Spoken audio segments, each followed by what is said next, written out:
Me alegra mucho volver a darles la bienvenida a este tiempo que pasamos juntos estudiando el Evangelio de Marcos. En esta ocasión vamos a continuar con una porción que comenzamos en la sesión anterior, que trataba sobre el joven rico, aquel hombre principal, bastante rico, que se acercó un día a Jesús preguntándole que qué debía hacer para heredar la vida eterna. Y el Señor, recordarán ustedes el pasaje, pues viendo que las riquezas eran un auténtico problema para este joven, le dijo aquello tan fuerte, tan radical: anda, vende todo lo que tienes y dáselo a los pobres, y ven, sígueme tomando tu cruz, y tendrás tesoros en el cielo. A lo cual el joven respondió abandonando a Jesús y yéndose triste. Y esto es lo último que nosotros vimos de ese pasaje. Lo tenemos todavía presente en la retina de nuestros ojos. Casi podemos ver cómo aquel joven se alejaba, triste, sí, con sus riquezas, pero triste, porque realmente había perdido el verdadero tesoro que le podría guardar en el cielo si se hubiera quedado con el Señor. Pero él no quería perder aquellas riquezas. Y ahora continuamos, el pasaje continúa, y el Señor va a hacer varias afirmaciones que va a dejar muy sorprendidos a sus propios discípulos. Vamos a leerlo y luego tendremos algunas consideraciones en él. Por lo tanto, en Marcos capítulo 10, y comenzaremos en esta ocasión en el versículo 23. Dice así: Entonces Jesús, mirando alrededor, dijo a sus discípulos: «Cuán difícilmente entrarán en el reino de Dios los que tienen riquezas». Los discípulos se asombraron de sus palabras, pero Jesús, respondiendo, volvió a decirles: «Hijos, cuán difícil les es entrar en el reino de Dios a los que confían en las riquezas. Más fácil es pasar un camello por el ojo de una aguja que entrar un rico en el reino de Dios». Ellos se asombraban aún más, diciendo entre sí: «¿Quién pues podrá ser salvo?». Entonces Jesús, mirándolos, dijo: «Para los hombres es imposible, mas para Dios no, porque todas las cosas son posibles para Dios». Entonces Pedro comenzó a decirle: «He aquí, nosotros lo hemos dejado todo y te hemos seguido». Respondió Jesús y dijo: «De cierto os digo que no hay ninguno que haya dejado casa, o hermanos, o hermanas, o padre, o madre, o mujer, o hijos, o tierras por causa de mí y del Evangelio, que no reciba 100 veces más ahora en este tiempo, casas, hermanos, hermanas, madres, hijos y tierras con persecuciones, y en el siglo venidero la vida eterna. Pero muchos primeros serán postreros, y los postreros primeros».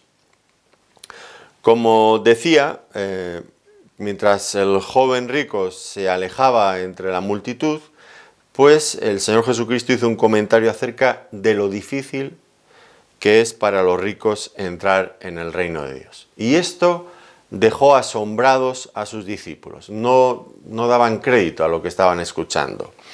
¿Por qué? Bueno, hay que entender algo antes de ir adelante con nuestro estudio, porque si no todo nos va a resultar difícil comprender cada uno de los detalles que hay aquí. La opinión generalizada en aquel tiempo, en el ámbito judío, es que la posesión de riquezas pues era una clara indicación del favor, de la aprobación divinas. Por lo tanto, si una persona era rica, pues gozaba, quería decir que gozaba del favor divino, porque Dios daba su riqueza, sus bienes, a los buenos. Por esa misma razón, pues los pobres, los enfermos, aquellas mujeres que fueran estériles, viudas, los huérfanos, personas que tenían graves dificultades en la vida, aparentemente no contaban con el favor de Dios porque no tenían fe, porque no eran creyentes, porque no eran buenas personas. Eso era como lo entendería un judío, era la forma habitual de comprender estas cosas. Y ahora el Señor Jesucristo sale al encuentro de estas opiniones diciendo algo que es rompedor, que llama fuertemente su atención, que rompía con todo el pensamiento aceptado popularmente por la mayoría en aquel tiempo, y del que, claro está, los discípulos habían quedado lógicamente muy influidos, contagiados, podríamos decir.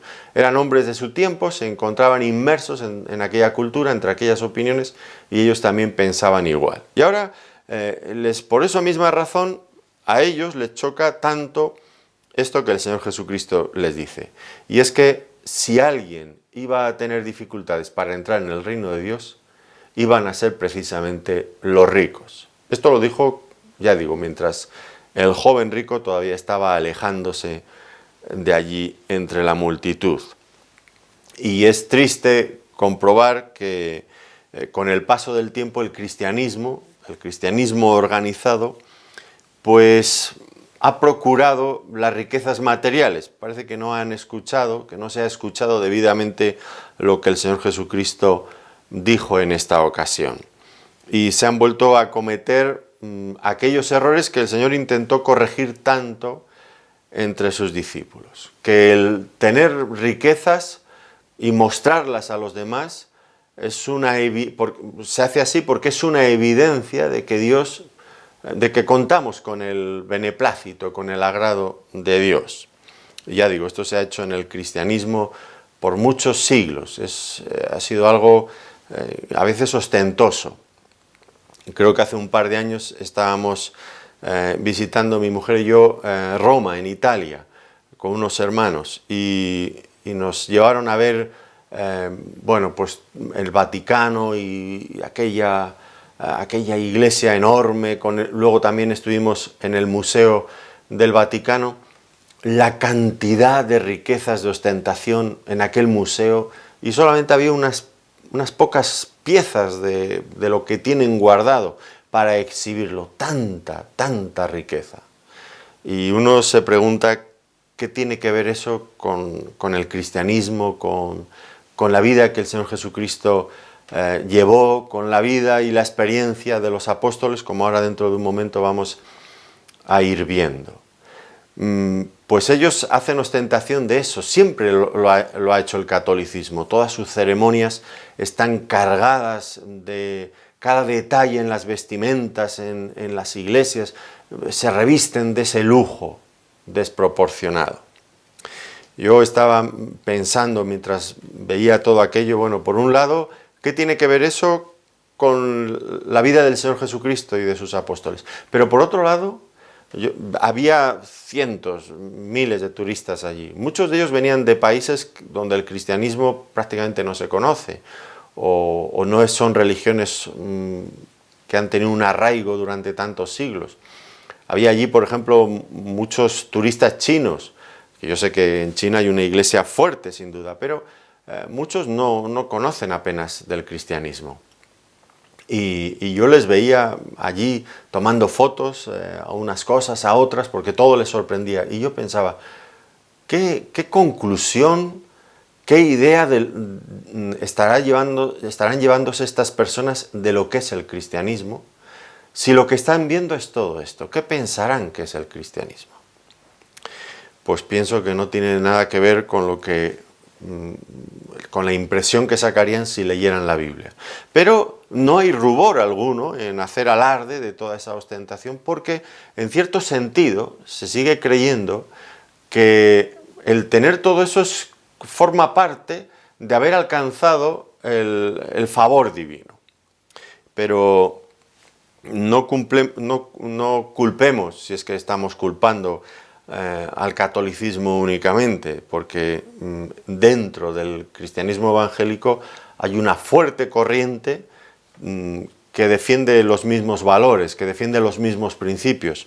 Es conocido como la teología de la prosperidad, el evangelio de la prosperidad, la palabra de fe, confiésalo y recíbelo. Todo se basa igualmente en el mismo concepto.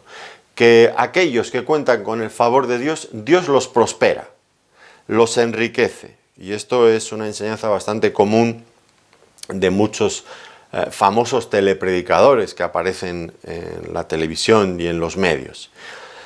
Ahora, no debemos de olvidarnos que quien promete los reinos de este mundo, esos reinos materiales, no fue el Señor Jesucristo, sino fue precisamente Satanás. Recuerdan en la tentación en el desierto, allí aparece en Mateo en el capítulo 4, los versículos 8 y 9. Fue el diablo el que promete todo eso. Pero Cristo, el Señor Jesucristo, nunca predicó que aquellos que creyeran en Él tendrían en este mundo una vida llena de prosperidad material, de éxito, de aceptación social, libres de problemas, de sufrimiento, de enfermedades, de persecuciones, de odio. Nunca el Señor Jesucristo predicó eso.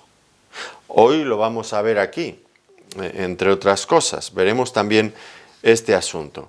Pero ya digo, es frecuente dentro del campo evangélico hoy, especialmente en algunos países, este evangelio de la prosperidad, que se basa en este hecho que el Señor Jesucristo intentó corregir aquí.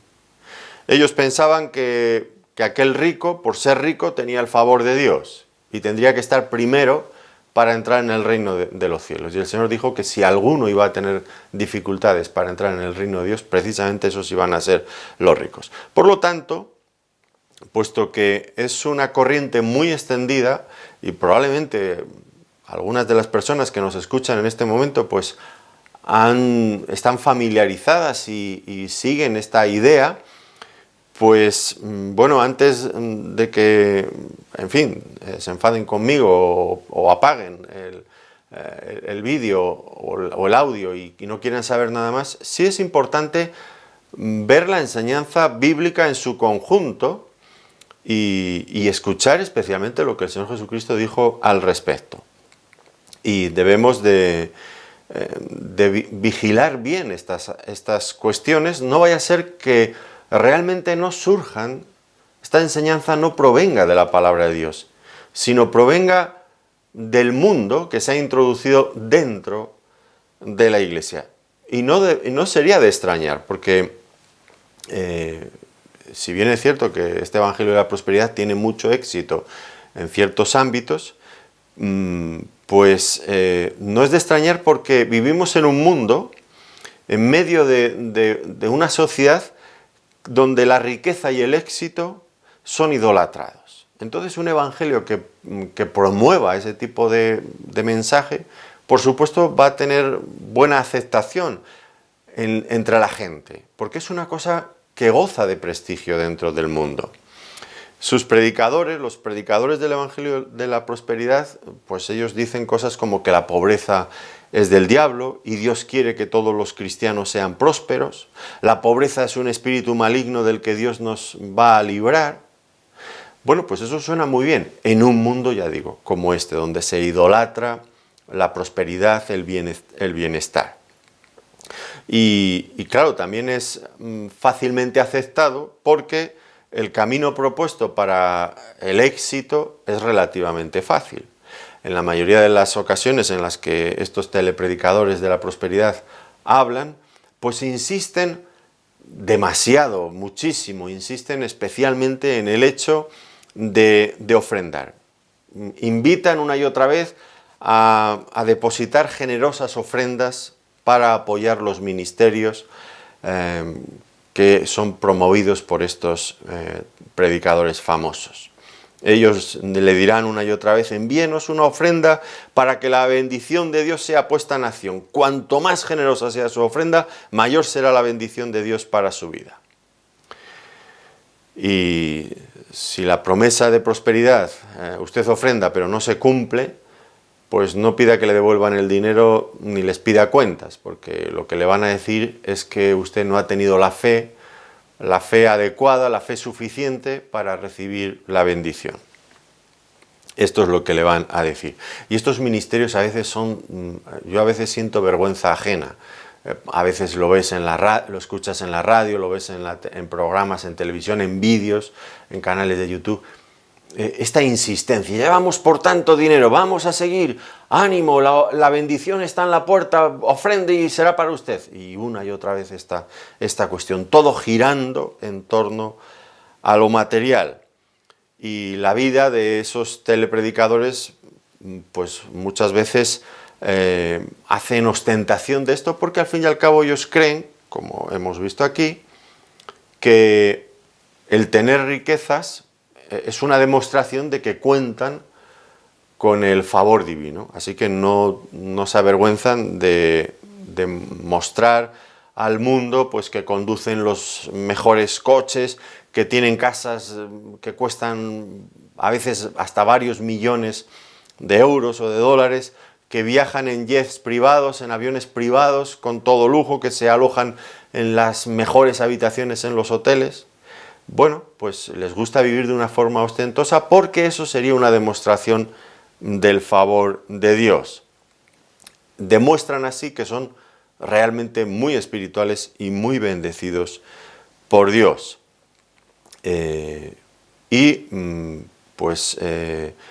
Desgraciadamente, muchas veces el cristianismo es puesto en duda porque sobre estas personas siempre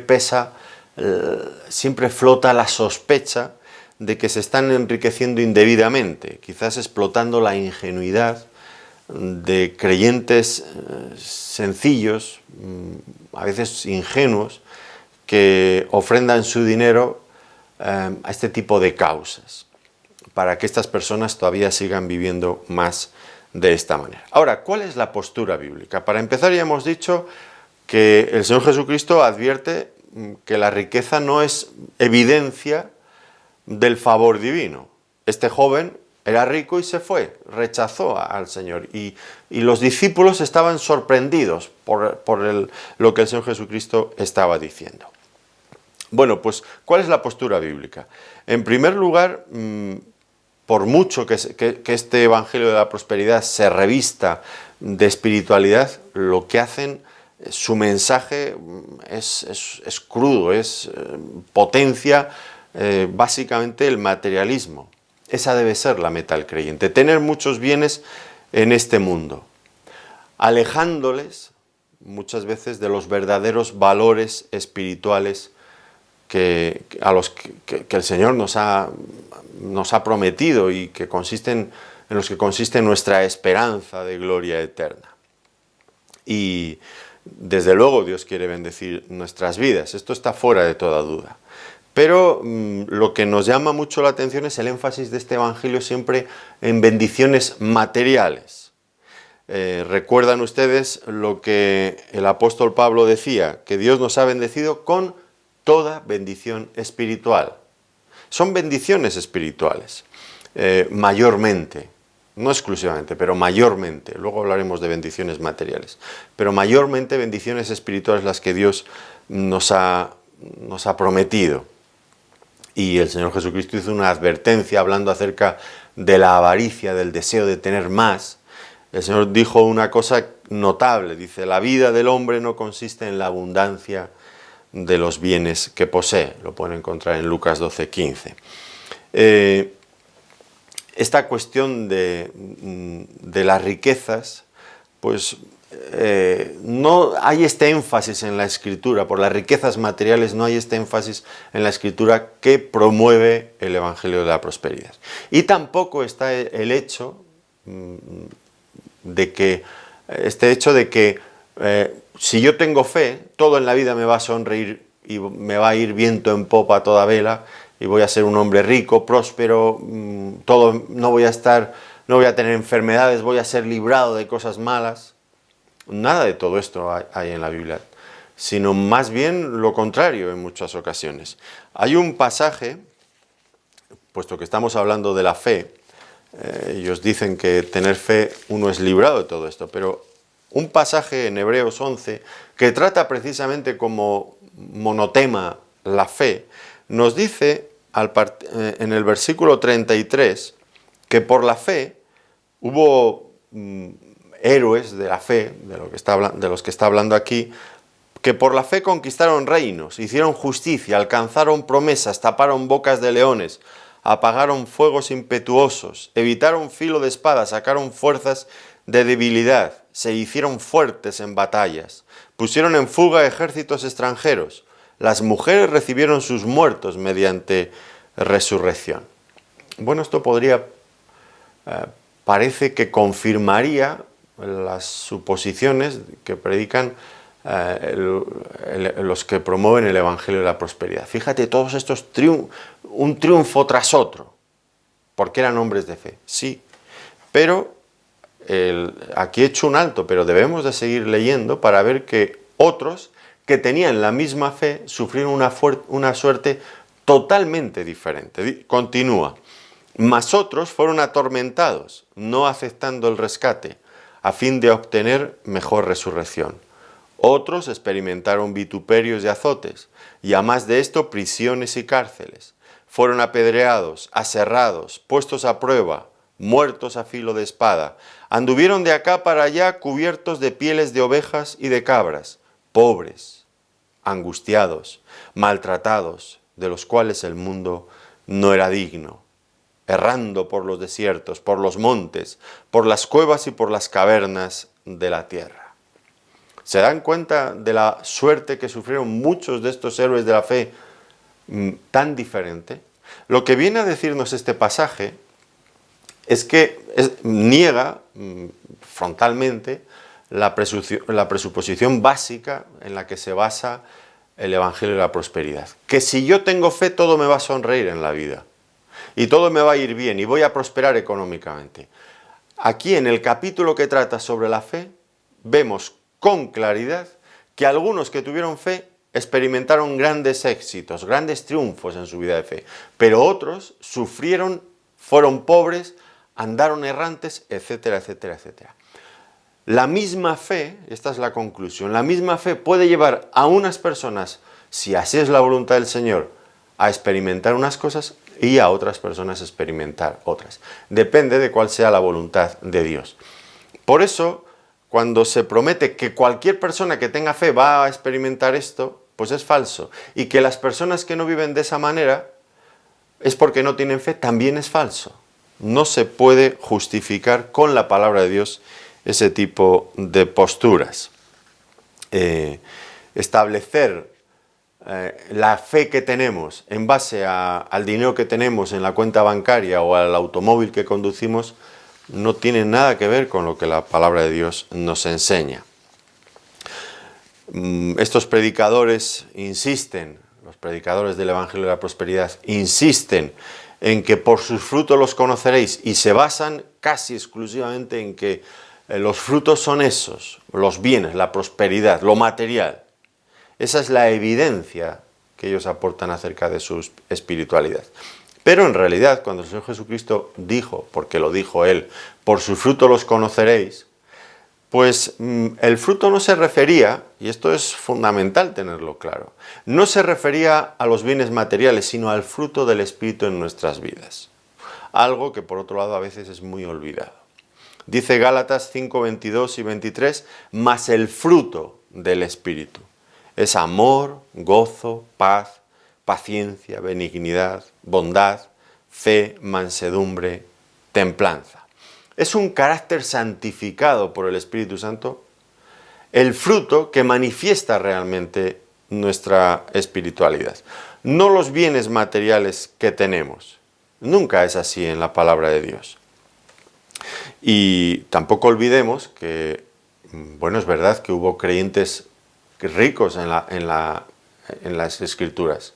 Abraham, Isaac, que fueron personas realmente muy ricas.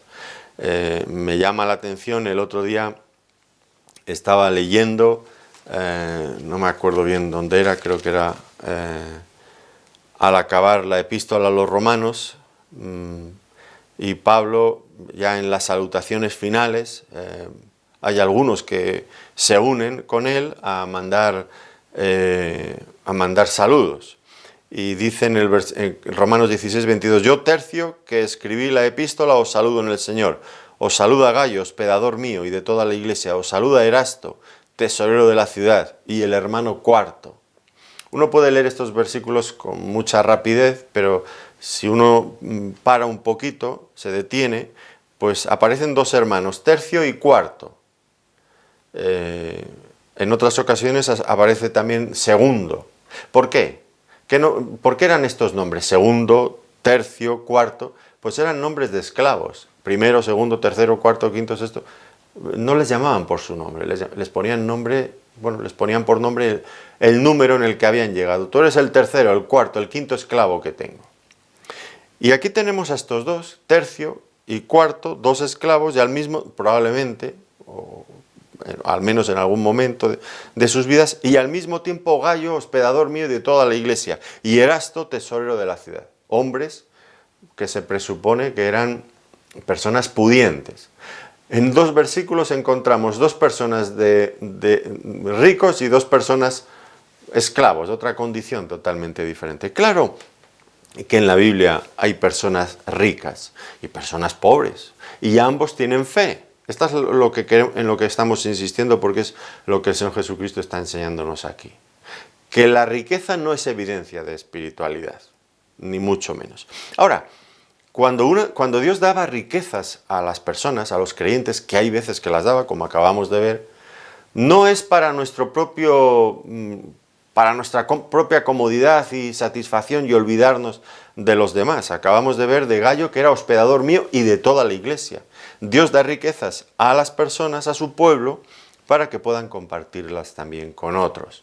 ¿Recuerdan ustedes el caso de la historia que contó el Señor Jesucristo? De aquel rico que terminó sus días en el infierno porque no tuvo cuidado de aquel mendigo que estaba a su puerta rogándole cada día.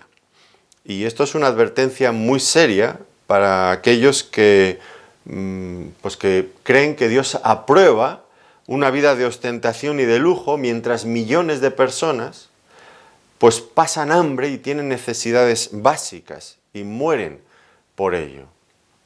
Esa actitud tan insolidaria nada tiene que ver con lo que el Señor Jesucristo predicó, vivió, ni tampoco los cristianos de los que tenemos constancia en la palabra de Dios. Además, ese evangelio de la prosperidad es sospechoso también porque parece que lo que promueve es una relación mercantilista con Dios. Yo te doy tanto porque tú me lo vas a devolver multiplicado, como si estuviéramos haciendo negocios con Dios. Y esto es algo que suena tan mal, tan feo, pero que parece que es en lo que se basa realmente ese tipo de evangelio. Afuera queda excluido, como si no fuera tan importante, la relación personal con Dios y con nuestro prójimo. Y esto, de ser así, realmente es muy triste, evidentemente. Y luego la insistencia en apoyar fundamentalmente los ministerios de esos telepredicadores. La bendición va a venir, la prosperidad va a llegar si la persona ofrenda para esos ministerios. Y uno se pregunta, ¿y Dios no puede bendecir también las ofrendas dentro de la propia iglesia local, que seguramente tiene también grandes necesidades? Bueno, pues todo esto hay que preguntárselo seriamente. Me estoy deteniendo en todas estas cosas porque, pues son una aplicación contraria del principio expuesto aquí por el Señor Jesucristo, pero que además pues goza de mucha popularidad en amplios sectores del cristianismo en la actualidad. Ahora, ¿cuál fue el ejemplo de Cristo? Ya lo he mencionado varias veces, he hecho referencia a ello. ¿Cuál fue el ejemplo de nuestro Señor Jesucristo? Si ser rico implica fe y ser pobre implica la falta de fe, ¿qué diríamos del Señor Jesucristo? Bueno, creo que está fuera de toda duda que el Señor Jesucristo era un hombre, el Hijo del Hombre, el Hijo de Dios también, por supuesto, que contaba con el beneplácito del Padre. El Padre dijo, este es mi Hijo amado en el cual tengo toda mi complacencia. No había duda de esto. Ahora, ¿era rico el Señor Jesucristo? Pues cuando él nació, sus padres, José y María, su padre adoptivo, lo llevó al templo para presentar las ofrendas estipuladas por la ley en Levítico. Y había distintas opciones, había distintas posibilidades dependiendo de la economía, de la situación económica de la persona que iba a ofrecer. Y ellos ofrecieron dos tórtolas, que era la ofrenda más destinada a las personas más pobres, porque el Señor Jesucristo nació en una familia pobre, y no vamos a dudar tampoco de la fe de José o de la fe de María. No eran pobres porque no tuvieran fe, ni muchísimo menos. ¿Y qué decir del ministerio del Señor Jesucristo? En una ocasión le dijo a uno que le quería seguir, las zorras tienen guaridas y las aves de los cielos nidos, mas el Hijo del Hombre no tiene donde recostar su cabeza, en Lucas 9:58. Y le vemos también al Señor que predicaba desde una barca una barca prestada. Entró en Jerusalén aquel día de la entrada triunfal en un borriquillo, en un asno, en un borriquillo prestado. También le vimos cenando aquella noche con sus discípulos en un aposento prestado, en el aposento alto. Y finalmente fue sepultado en una tumba prestada también. Se hizo pobre. Vivió en este mundo como pobre. Pues indudablemente el estilo de vida de nuestro Señor Jesucristo no apoya nada la vida de ostentación que llevan muchos de estos famosos telepredicadores. No tiene nada que ver. Que no le llamen el Evangelio de Jesucristo, porque el Señor Jesucristo no vivió como ellos viven, ni nada parecido. Tampoco fue el ejemplo de los primeros cristianos. Ellos sufrieron en muchos casos mucha pobreza y muchas dificultades. Creo que nadie pondría en duda la fe del apóstol Pablo. Y miren lo que él dice en Primera de Corintios, el capítulo 4, los versículos 9 al 13. Dice, porque según pienso, dice Pablo, Dios nos ha exhibido a nosotros los apóstoles como postreros, como a sentenciados a muerte, pues hemos llegado a ser espectáculo al mundo, a los ángeles y a los hombres. Nosotros somos insensatos por amor de Cristo, mas vosotros prudentes en Cristo. Nosotros débiles, mas vosotros fuertes. Vosotros honorables, mas nosotros despreciados. Fíjense, hasta esta hora padecemos hambre, tenemos sed, estamos desnudos, somos abofeteados y no tenemos morada fija. Nos fatigamos trabajando con nuestras propias manos, nos maldicen y bendecimos, padecemos persecución y la soportamos, nos difaman y rogamos, hemos venido a ser hasta ahora como la escoria del mundo, el desecho de todos. ¿Se dan cuenta, no? Padecemos hambre, sufrimos sed. Y en otra ocasión dice que el apóstol Pablo en Filipenses, en el capítulo 4, 11 y 12, allí ese pasaje tan famoso que dice, todo lo puedo en Cristo que me fortalece, sí, pero hay que ver en qué contexto lo dice, y está hablando de su situación, momentos en los que muchas veces pasaba él y su equipo de colaboradores pasaban dificultades también económicas. Así que eso de que cree el Evangelio de la Prosperidad, que creían los judíos de este tiempo, la fe auténtica nos lleva a la prosperidad, porque es una manifestación del agrado, del beneplácito de Dios sobre nuestras vidas. Pues vemos que es una idea que no se ajusta, que no se corresponde con la realidad que vemos en todos los demás pasajes de las Escrituras.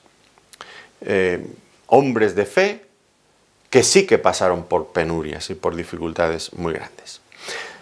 Ahora el Señor les dice, por lo tanto, cuán difícilmente entrarán en el reino de Dios los que tienen riquezas. Esto lo dijo cuando aquel joven rico se iba. Otra persona que se separaba del Señor, camino rumbo a la condenación. Qué triste, qué triste. Y tal vez nosotros nos preguntamos, bueno, ¿y no habría habido alguna forma de retenerlo? Y los más críticos hasta puede ser que acusen o que cuestionen la actitud del Señor Jesucristo. ¿Por qué fue tan radical con él? ¿Por qué le dijo que vendiera todo y se lo diera a los pobres? ¿No podría haber rebajado un poco las demandas del Evangelio? Para que se hubiera quedado. Al fin y al cabo, podría pensar alguien, tampoco nos habría venido mal que se hubiera quedado allí. Un joven rico pues, siempre tiene fondos que necesitamos para adelantar la obra de Dios, el reino de Dios, pues siempre andamos con dificultades financieras. ¿Por qué ser tan duro, tan radical? Bueno, ya lo dijimos el otro día, en la sesión previa. El Evangelio del Señor Jesucristo es radical. Y Dios no acepta un corazón dividido, no acepta lealtades a medias. Y quiere que rompamos radicalmente con todo aquello que nos pueda apartar de Él, del Evangelio, de estar completamente entregados a la causa del Evangelio. Nosotros tal vez podemos ser tentados a endulzar, a no endurecer tanto las demandas del Evangelio, a no explicar cuál es el auténtico precio del Evangelio, a colocar quizás una cruz menos pesada sobre las personas, pero no tenemos ese derecho de cambiar el Evangelio. El Señor Jesucristo lo explicó con toda claridad. Es verdad, era muy radical, pero nosotros no tenemos la opción de cambiarlo con la finalidad de que pues al pecador le resulte más fácil, más llevadero. No. El Señor Jesucristo dio su vida entera en la cruz. El Señor Jesucristo se encarnó, se hizo hombre siendo Dios, abandonó todas sus riquezas, tomó una decisión totalmente radical, hacerse hombre, humillarse como siervo, morir en una cruz. ¿Para qué? Pues lo hizo para que nosotros le siguiéramos de una forma también comprometida, radical. Si Él hizo todo eso por nosotros, ¿cómo podemos nosotros rebajar las demandas del Evangelio? El Evangelio es lo que es y no podemos cambiarlo. Ahora, a estos discípulos les pareció pues muy fuerte, como estamos diciendo, esta afirmación que el Señor Jesucristo hizo. Cuán difícilmente entrarán en el reino de Dios los que tienen riquezas. Porque contrariamente a lo que ellos pensaban, que aquel rico estaba en la primera línea para entrar en el reino de Dios, pues lo que descubrieron es que precisamente sus riquezas eran un impedimento para alcanzar la vida eterna. Porque las riquezas tienen muchos peligros. Como he dicho, este mundo sueña las personas sueñan con tener riquezas, por demostrar a los demás su éxito, por sobresalir sobre otras personas.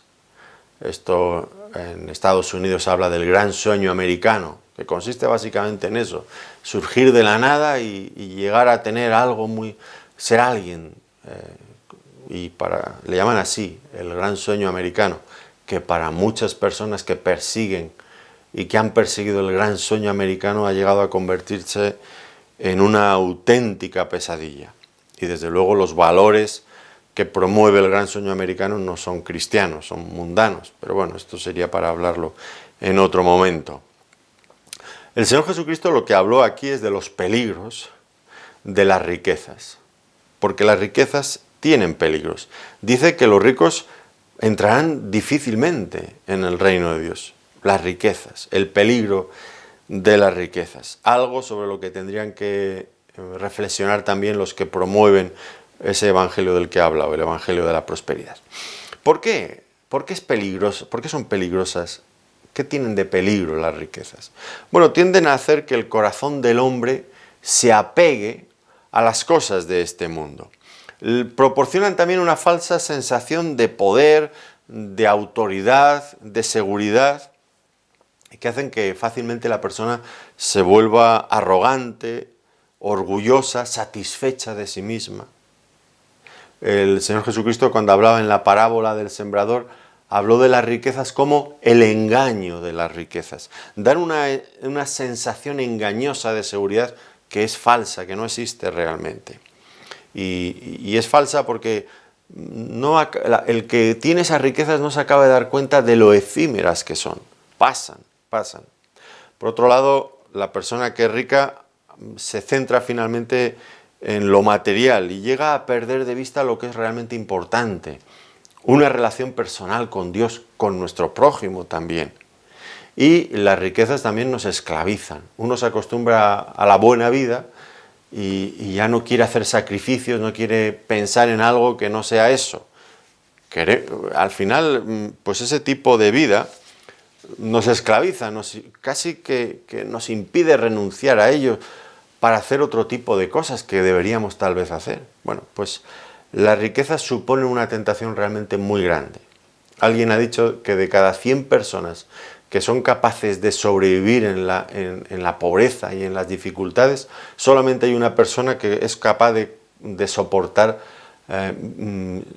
vivir fielmente en la prosperidad, en las riquezas.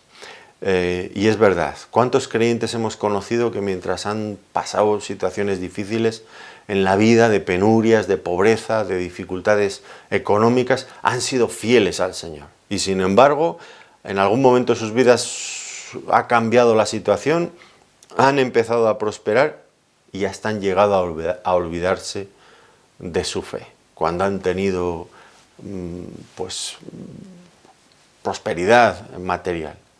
Han querido disfrutar de eso y se han olvidado incluso de su fe. Y las riquezas, pues contrariamente a lo que pensaban allí, no ayudan a alcanzar la salvación. Más bien, como estamos viendo, se pueden convertir en un obstáculo. Y esto puede ocurrir fácilmente.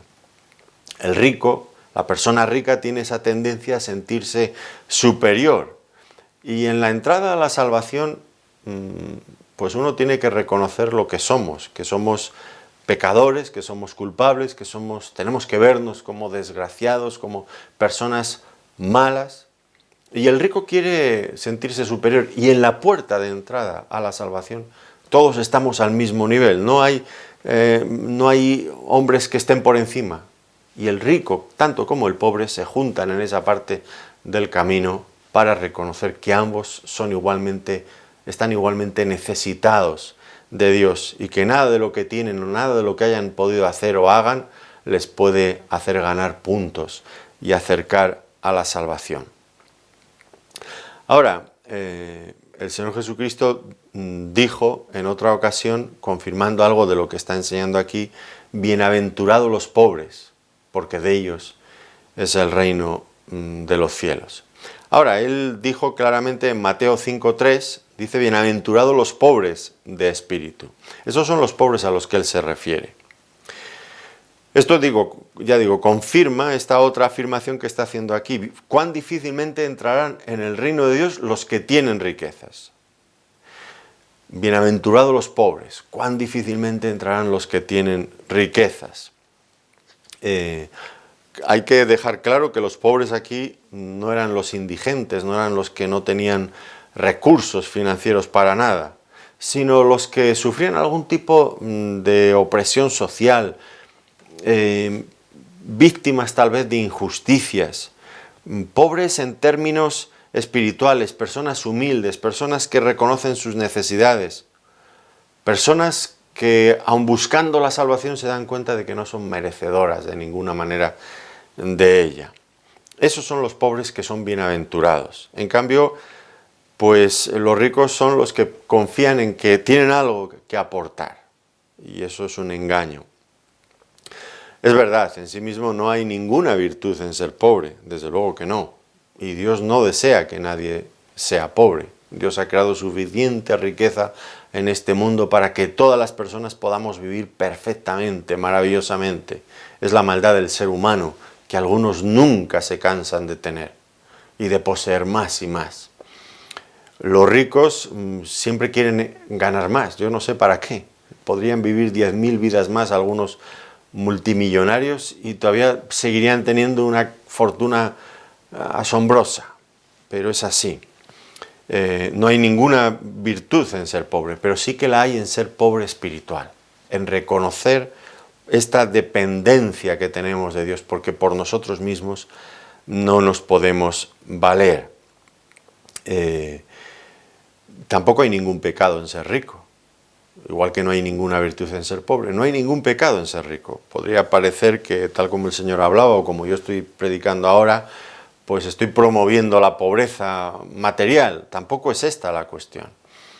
Y tampoco estamos diciendo que el ser rico sea una desgracia. Tampoco estamos diciendo esto. Pero estamos advirtiendo de los peligros, de las dificultades que pueden acarrear las riquezas.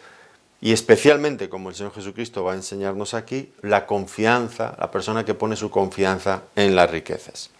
En 1 Timoteo 6:17 dice el apóstol Pablo: a los ricos de este siglo manda que no sean altivos, ni pongan la esperanza en las riquezas, las cuales son inciertas, sino en el Dios vivo, que nos da todas las cosas en abundancia para que las disfrutemos. Como ven, no hay un problema en ser rico, pero sí en poner la confianza en las riquezas. Y todos debemos de cultivar un carácter en el que nos sintamos contentos y agradecidos a Dios con lo que tenemos, sea poco o sea mucho.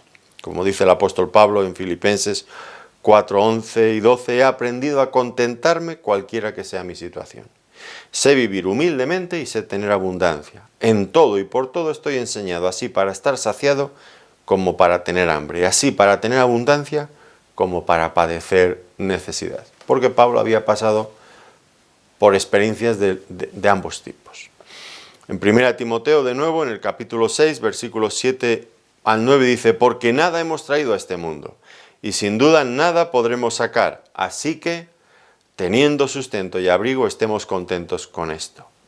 Porque los que quieren enriquecerse caen en tentación y lazo, y en muchas codicias necias y dañosas, que hunden a los hombres en destrucción y perdición, porque raíz de todos los males es el amor al dinero, el cual, codiciando algunos, se extraviaron de la fe y fueron traspasados de muchos dolores. ¿Qué verdad más grande es esto? Los que quieren enriquecerse caen en muchas codicias necias y dañosas que hunden a los hombres en destrucción. Como saben ustedes, aquí en España hace unos 16, 17 años empezaron a venir muchas personas de otras partes del mundo, de Latinoamérica vinieron muchas personas. En muchos casos, déjenme que lo hable así con tanta crudeza, en muchos casos simplemente buscaban mejorar su nivel de vida, ganar dinero. También es cierto que en muchas ocasiones huían de situaciones difíciles y hoy día sigue ocurriendo esto. Personas que vienen a España, refugiados a veces de conflictos, de situaciones políticas, de inestabilidad tremendas, tremendas. Yo no estoy hablando de este tipo de personas ahora, me refiero a personas que venían mucho tiempo atrás buscando ganar dinero y mejorar su nivel de vida. Yo recuerdo en nuestra congregación había bastantes personas de este tipo y a mí me costaba entenderlas. Para nosotros en España nunca habíamos recibido, siempre lo único que habíamos visto eran españoles, prácticamente no había extranjeros, nada que ver con lo que ocurre en este momento en España, donde hay millones de personas que han venido de otros lugares. Pero en aquel tiempo no conocíamos nada de todo esto y a mí me extrañaba mucho y intentaba entender todo ello. Hice 2 viajes a un país en Latinoamérica, a Bolivia, con cierta intención pastoral también. Había personas que habían dejado allí sus maridos, sus mujeres, sus hijos. Quería ver su cultura, conocer, acercarme un poco más a todas estas situaciones. Hablar con sus pastores, conocer sus iglesias, ver el contexto de donde venían y suplir de alguna forma, pues también, pues si podía ayudar en algo espiritualmente entre las personas, entre los familiares que habían quedado allí, hablarles del Evangelio también a aquellas personas. Y de verdad volví con el corazón roto. Esto sé que es verdad porque lo viví. Quizás otras experiencias de otros hayan sido diferentes, pero lo que yo viví fue esto. Yo vi cómo se destrozaron familias, cómo niños quedaron totalmente abandonados, cómo matrimonios se deshicieron. Muchas de esas personas que allí estaban integradas en sus iglesias locales, aquí se enfriaron por completo, se metieron en el mundo y volvieron a vicios que habían tenido antes de haberse convertido en sus países. De verdad, esto que dice aquí, los que quieren enriquecerse caen en tentaciones necias y dañosas que destruyen. ¡Qué gran verdad, qué gran verdad! Podría hablar mucho más de todo ello y con mucha tristeza, desde luego, pero es verdad, el querer enriquecerse es al final trae muchas tentaciones que muy pocas personas, es que eso es una tentación en sí mismo, que las personas no superan. Ahora, el texto que estamos estudiando nos dice, los discípulos se asombraron de sus palabras. ¿Por qué se asombraron? Bueno, porque, como he dicho ya en varias ocasiones, pues ellos pensaban que la prosperidad económica era signo del favor de Dios. Y en cierto sentido, no vamos a quitar razón a todo esto, porque la Biblia lo dice. Es en pasajes en los que se basan los que predican el Evangelio de la Prosperidad, que están en la Biblia, que no los podemos negar.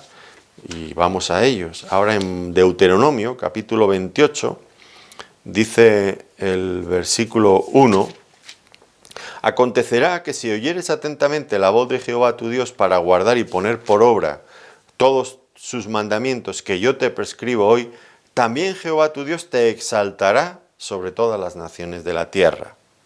Avanzamos al versículo 11, dice, y te hará Jehová sobreabundar en bienes, en el fruto de tu vientre, en el fruto de tu bestia y en el fruto de tu tierra, en el país que Jehová juró a tus padres que te había de dar. Te abrirá Jehová su buen tesoro, el cielo, para enviar la lluvia a tu tierra en su tiempo y para bendecir toda obra de tus manos. Prestarás a muchas naciones y tú no pedirás prestado.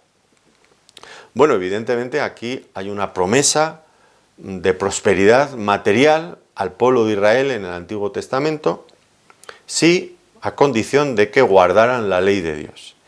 Y hay que decir que esto es lo normal, que con facilidad la persona que atiende, que vive de acuerdo a los principios morales y éticos de la palabra de Dios, es una persona que va a prosperar en la vida normalmente. No siempre, pero va a prosperar normalmente. Una persona que tenga valores y una ética cristiana, una ética de acuerdo a la palabra de Dios. Pero ya hemos visto a lo largo de otros muchos pasajes que eso no significa que todas las personas que son ricas pues gocen del favor de Dios, ni que eso nos coloque antes, por ser ricos, delante a la entrada al reino de Dios. Y los discípulos habían llegado a esa conclusión de que efectivamente ser rico era evidencia del beneplácito de Dios, del favor de Dios. Pero el Señor Jesucristo está diciendo lo contrario. Está advirtiendo de que no era como ellos habían imaginado. Y esto, por lo tanto, les asombra. Porque los discípulos tenían también este mismo concepto materialista del reino de Dios. Que en Israel, en el Antiguo Testamento, pues tendría más lógica, porque al fin y al cabo eran una nación en un marco geográfico, en medio de enemigos.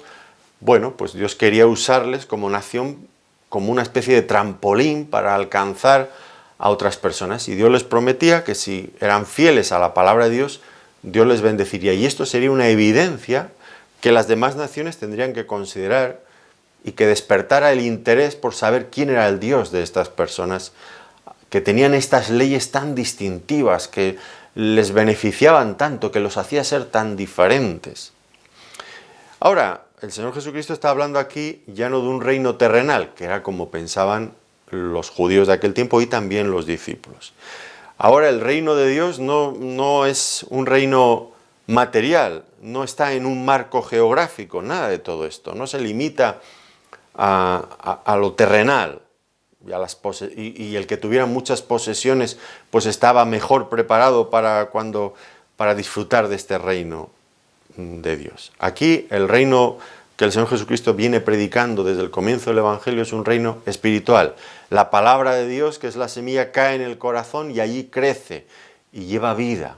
Es un reino interior, es un reino en misterio que espera todavía ser manifestado y lo será cuando el Señor Jesucristo vuelva en su gloria a este mundo. Así que, pues que el Señor Jesucristo hablara de bendiciones espirituales en el corazón y no de bendiciones materiales, y hablara incluso de los ricos de este modo, pues les sorprendió mucho a los discípulos. Ahora el Señor hizo cierta aclaración necesaria, dijo, los que confían en las riquezas. Con esto aclara, por supuesto, la declaración anterior, no los que tienen riquezas, sino los que confían en las riquezas. Esos son los que tienen grandísimas dificultades para entrar al reino de Dios. No solamente los que confían en las riquezas, porque las tienen, sino los que anhelan tener riquezas, porque tan grave es el que confía en las riquezas porque las tiene, como aquel que no las tiene, pero que lucha afanosamente por conseguirlas, por conseguir tenerlas. Y pone su confianza en eso, la avaricia, que también es un pecado de idolatría. Hay personas que no tienen riquezas, pero que viven casi exclusivamente pensando en llegar a tenerlas, que tienen 2, 3 trabajos, que no paran nunca de trabajar, de acumular y acumular. Es una auténtica tragedia. Y dice el Señor los que confían en las riquezas, por eso que hemos explicado antes, por esta falsa sensación de seguridad que dan las riquezas. El rico cree que todo se puede comprar, que todo tiene un precio, que se pueden hacer con todo lo que quieran. Pero no es así cuando se trata de la salvación. En el Salmo 49 habla el salmista de esto: los que confían en sus bienes y de la muchedumbre de sus riquezas se jactan, ninguno de ellos podrá en manera alguna redimir al hermano, ni dar a Dios su rescate, porque la redención de su vida es de gran precio y no se logrará jamás, para que viva en adelante para siempre y nunca vea corrupción. El rico piensa que todo lo puede comprar, pero en la salvación no funcionan así las cosas.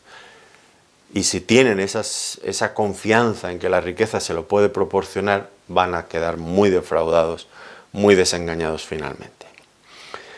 El Señor continúa, dice: más fácil es pasar un camello por el ojo de una aguja que un rico entrar en el reino de los cielos. Más fácil es pasar un camello por el ojo de una aguja. La verdad es que la imagen, la comparación que el Señor expresó aquí es grotesca, bueno, y precisamente ahí en lo inconcebible de esto, pues es donde está su fuerza, que llama mucho la atención. Un camello, un animal grande, pasando por el ojo, algo tan minúsculo como el ojo de una aguja. Bueno, algunos han intentado buscar fórmulas para explicar lo que el Señor Jesucristo quería decir aquí, pero lo que viene a expresar es algo muy sencillo, es que es un hecho imposible. Un camello no puede pasar por el ojo de una aguja, que es lo que intentaron, lo que luego más adelante explica. Es imposible, para los hombres es imposible. ¿Pero qué es exactamente lo que es imposible para los hombres? Bueno, en este contexto lo que indica es que es imposible que alguien que confía en las riquezas pueda llegar a salvarse, porque la salvación depende única y exclusivamente de Dios. Él es nuestro Salvador, es el que nos salva. Nosotros recibimos esa salvación por medio de la fe, pero la fe no es una obra que nosotros aportamos a la salvación. La fe no tiene nada de meritorio. La fe es simplemente el reconocimiento de nuestra total bancarrota espiritual, que no podemos hacer nada por nosotros mismos para salvarnos. Y eso es lo que es imposible para el hombre, que pueda salvarse confiando en lo que él tiene, en sus riquezas, en sus capacidades, en sus buenas obras. Es imposible para los hombres. Pero es posible para Dios. Todos necesitamos ser salvados por Dios y Dios nos salva. Si queremos, nos salva. Él está dispuesto a salvarnos siempre que lo deseemos y que se lo pidamos. Ahora dice Pedro: nosotros lo hemos dejado todo y te hemos seguido. Es Pedro que en este momento pues se siente en el deber o en la necesidad, o tiene el deseo de expresarle al Señor lo que él y sus compañeros habían hecho. Señor, nosotros lo hemos dejado todo por seguirte. Y era verdad. Pedro y su hermano Andrés habían dejado todo, habían dejado las barcas. Lo mismo hicieron Juan y Jacobo, hijos de Zebedeo, dejaron las barcas y a su padre y a los jornaleros. Leví y Mateo había dejado su banco de tributos públicos y había seguido al Señor. Lo había dejado todo. Y ahora ellos habían hecho lo que aquel joven rico no había querido hacer. Ellos sí que lo habían dejado todo para seguir al Señor. Aquel joven no había querido dejar lo que tenía para seguir al Señor. Y ahora, ¿qué pretendía Pedro con todo esto? Bueno, pues parecía que estaba preguntando algo pensando en qué iba a obtener él a cambio. Eso es lo que se desprende del pasaje tal como viene contado por Mateo. ¿Qué pues tendremos? Dice Pedro ahí en Mateo 19, 27. ¿Qué más tendremos? Esto es tan típico del apóstol Pedro que mezcla en una sola persona lo que también ocurre tantas veces en nosotros. A veces esta capacidad para penetrar espiritualmente en los asuntos y por otro lado, pues esa ambición carnal que le perdía. Es así. Era así. Fue aprendiendo, evidentemente, con el tiempo, pero por el momento se parecía tanto a nosotros, ¿no es cierto? Y ahora el Señor Jesucristo dice, el que haya dejado todas estas cosas por causa de mí, del Evangelio, pues no habrá nadie que haya hecho todo esto que no reciba 100 veces más. Esto pone en evidencia la fidelidad de Dios. Dios es un Dios fiel que va a recompensar, que no va a olvidar en ningún momento cualquier servicio que nosotros hayamos hecho por el Señor. Pero es muy importante que tengamos cuidado. Acabamos de ver en Pedro que había cierta ambición carnal. ¿Qué tendremos? Bueno, es importante tener cuidado con la verdadera motivación que nos mueve cuando seguimos al Señor. Si es la ganancia de lo material o, por el contrario, el amor a Cristo y a su Evangelio. Esto es fundamental tenerlo claro. Hay veces que los predicadores enfatizan tanto la cuestión de hay que ofrendar porque vas a recibir mucho a cambio. Pues hay que tener cuidado si cuando ofrendamos por lo que esperamos recibir de Dios o porque realmente amamos al Señor. Esto se nota mucho en los que predican el Evangelio de la prosperidad. Les animan a ofrendar pensando en lo que van a recibir, no tanto en el amor al Señor. Fíjense, he copiado aquí lo que uno de ellos decía. La ley de la siembra y la siega le garantiza que cosechará mucho más de lo que sembró. No hay límite para la abundancia de Dios. Anoten una papeleta adjunta lo que necesita recibir de Dios. La salvación de un ser querido, la sanidad, un aumento de sueldo, un empleo mejor, un automóvil o una casa mejor, la compra o venta de una propiedad, guía en los negocios o las inversiones. Sea lo que necesite, adjunte la papeleta con su semilla en dinero y espere la bendición de Dios a cambio. ¿Se dan cuenta? Ofrendamos para recibir lo que queramos, lo que pidamos a Dios. No ofrendar por amor a Dios, sino ofrendar por amor a nosotros mismos, porque esperamos recibir a cambio mucho más de lo que estamos dando. Y esto es avaricia y egoísmo malo, y es un pecado, no hay ninguna virtud en ello, no nos equivoquemos. Y démonos cuenta también de la condición que dijo el Señor Jesucristo, por causa de mí y de mi Evangelio. Digo que es importante porque si la finalidad o el destino final de nuestras ofrendas, de lo que dejamos, de lo que damos, pues es simplemente para que el telepredicador que vive muy bien tenga una casa mejor, compre otro automóvil más ostentoso todavía y se hospede, se aloje en los hoteles de lujo y come en los restaurantes también más exquisitos, pues evidentemente eso no es por causa de mí y del Evangelio, sino es para una causa que nada tiene que ver con lo que es el Señor Jesucristo y el Evangelio. Puede que haya personas muy sencillas que creen que ofrendando de ese modo, pues están sirviendo al Señor, pero por un lado tenemos que analizar nuestras motivaciones. Si ofrendamos porque esperamos recibir 100 veces más, es puro egoísmo y avaricia. Pero también debemos de ser sabios, como buenos administradores de Dios, ver dónde estamos ofrendando, porque igual y tenemos que analizar si realmente es por la causa de Cristo y de su Evangelio, porque puede que no tenga nada que ver como estoy diciendo. Porque la causa del Evangelio no tiene nada que ver con que tal persona coma en restaurantes lujosos o se hospede en hoteles, en las suites más especiales. No tiene nada que ver con eso. Y el Señor dijo, reciba 100 veces más ahora en este tiempo. Bueno, el Señor dice que que tenemos que dejar cosas por seguirle.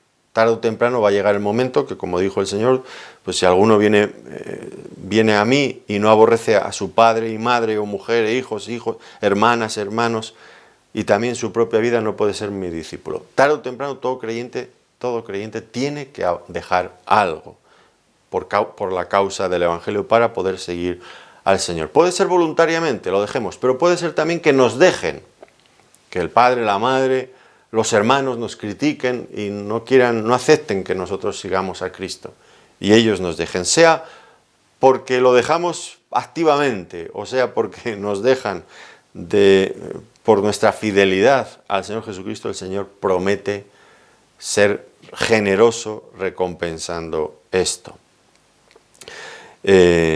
Por supuesto, dentro de estas recompensas no está la salvación, no es una de las cosas que se ofrecen por haber dejado todo esto. La salvación no se gana dejando cosas, ni por los sufrimientos que podamos tener en la vida. Por eso el Señor no incluyó la salvación entre todas estas cosas que están aquí. Ahora, en todo caso, no cabe duda de que es una inversión muy rentable, 100 veces más. Es interesante por lo desproporcionado de la recompensa, 100 veces más. Pero también es interesante porque al final lo que estamos dejando para el Señor son cosas que tarde o temprano en algún momento vamos a tener que soltar, vamos a tener que dejar o van a desaparecer. Como alguien ha dicho, no es un loco el que está dispuesto a perder lo que no puede retener. No es un loco el que está dispuesto a perder lo que no puede retener con el fin de alcanzar lo que no se puede perder. Cambiar cosas terrenales por tesoros espirituales eternos, celestiales. Esto lo dijo, si no recuerdo mal, uno de los misioneros que fue muerto por los Aucas cuando fueron a predicarles el Evangelio por primera vez. Creo que Jean Elliot. Bueno,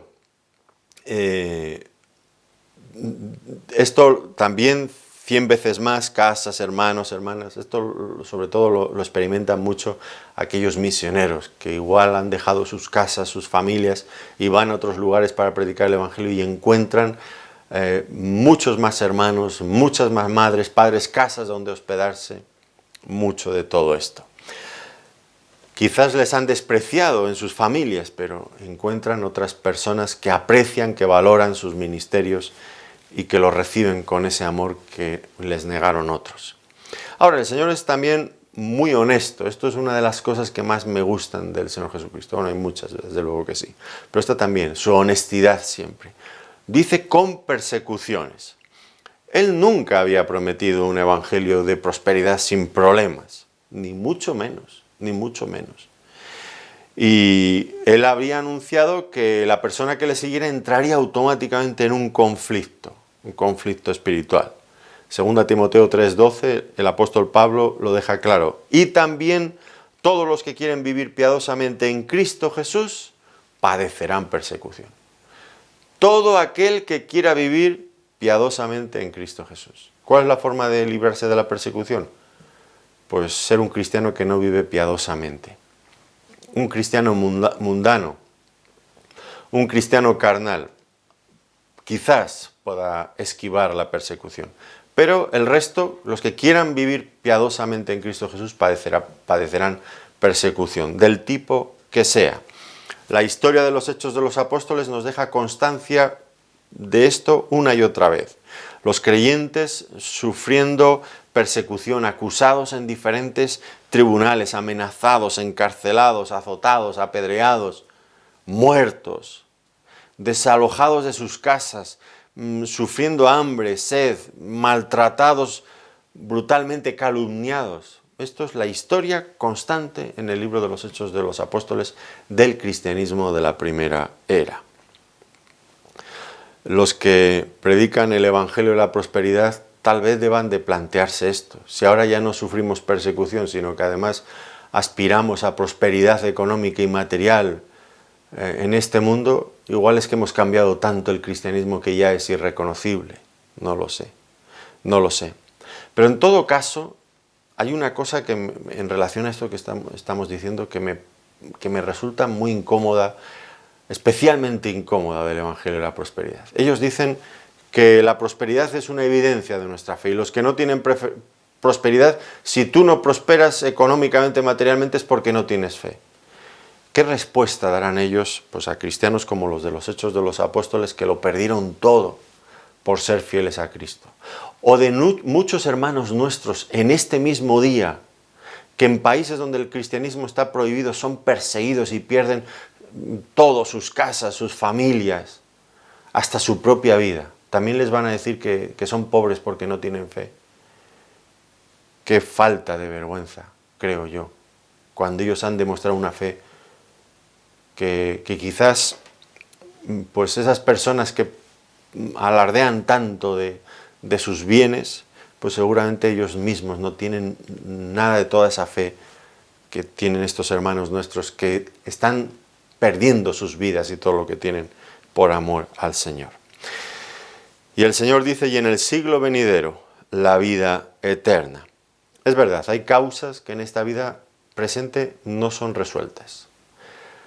Y el Señor lo sabe y dice, en la vida eterna todo se concluirá perfectamente.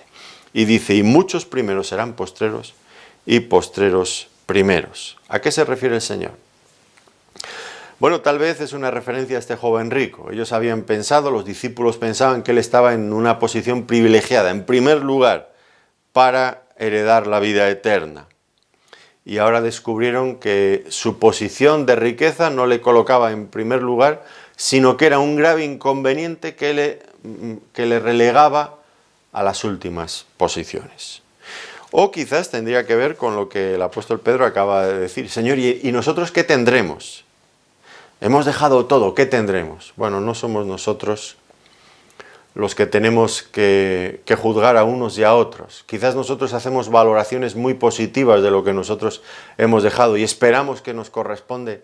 Bueno, es el Señor el que va a dar a cada uno lo que crea Él bueno en su generosidad, darnos por su gracia. Que no nos hagamos ideas preconcebidas, que igual pensamos que hemos sido mucho mejor cristianos que otros, o hemos dejado más, hemos sacrificado más, y cuando lleguemos a la vida eterna descubramos que no era como nosotros habíamos imaginado. Muchos postreros serán primeros y primeros postreros. Va a haber grandes sorpresas, dice el Señor Jesucristo, va a haber grandes sorpresas en la vida eterna. La mejor forma de evitarlas es vivir de acuerdo a la palabra de Dios, tomando en consideración cada una de estas cosas que el Señor Jesucristo nos dijo. Es la única forma de no llevarnos sobresaltos ni sorpresas grandes cuando lleguemos allí. Las sorpresas vendrán por no haber escuchado lo que el Señor Jesucristo ha dicho. Tengamos cuidado, por lo tanto, con establecer dentro del reino de Dios principios que son del mundo. Cuidado con dar luz verde y dar carta blanca a cosas que son claramente mundanas, esa ambición por lo material, que es propia del mundo, que nosotros la metamos dentro de la iglesia y hagamos creer que es signo de espiritualidad. Cuidado con todo eso. Cuidado con la ambición por las riquezas, que no sea eso lo que nos mueve, sino el amor al Señor. Y como dijo Santiago a los ricos, que no pongan su confianza en las riquezas que son inciertas. Construyamos nuestra mentalidad cristiana en base a la palabra de Dios y no en base a cuestiones, a tendencias que se están introduciendo en las iglesias que a veces gozan de mucha popularidad, pero que no son bíblicas. Afiancémonos en la palabra de Dios y solamente en la palabra de Dios. Y veamos las cosas desde la perspectiva de Dios. Que Dios nos ayude a dejar a un lado, a ser capaces de dejar las influencias, tantas influencias que tenemos a nuestro alrededor, para confiar y tener una mente cristiana en base exclusivamente a la bendita palabra de Dios. Que Dios nos ayude a conseguirlo. Que Dios nos bendiga en este propósito. Gracias una vez más por su atención. Que Dios les bendiga ricamente.